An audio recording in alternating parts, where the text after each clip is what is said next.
The Whispering Shadow. There was a small, isolated town surrounded by dense forests. The locals never ventured into the woods after dark. They spoke in hushed voices about a presence known only as the Whispering Shadow. Years ago, a man named Elias lived in a cabin deep in the woods, far from the town. One night, he vanished without a trace.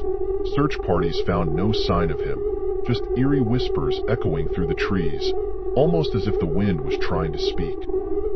Many dismissed the tale as superstition, but one night, a young man named Jake, seeking adventure, decided to spend a night in Elias's abandoned cabin. Armed with a flashlight and a video camera, he set off into the woods. As Jake walked deeper into the forest, the trees seemed to close in on him. The further he went, the quieter the world became. By the time he reached the cabin, the only sound left was the soft rustle of leaves. Inside the cabin, Jake found nothing unusual at first, but as the night dragged on, he began to hear whispers. At first, they were faint, just barely audible, like the wind outside, but as the hours passed, the whispers grew louder, clearer. They seemed to be coming from the walls, the floor, the very air around him. The voice called his name.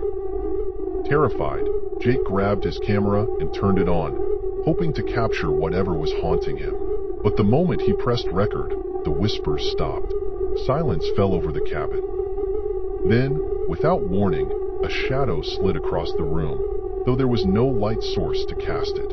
It moved unnaturally, its form twisting and flickering like it was alive.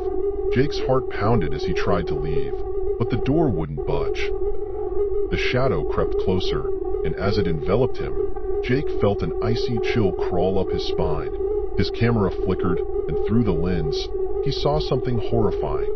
A figure standing in the corner of the room, shrouded in darkness. It wasn't human, but it had eyes that stared directly into his soul. Suddenly, the whispers returned, louder than ever, surrounding him, suffocating him. The last thing Jake recorded before the screen went black was a single word, whispered in a voice that was not his own. Run. The next day, Jake's camera was found on the doorstep of his home. The footage was intact, but Jake was never seen again. To this day, locals say that if you listen closely on a quiet night, you can still hear the whispers, calling out to those who dare enter the woods.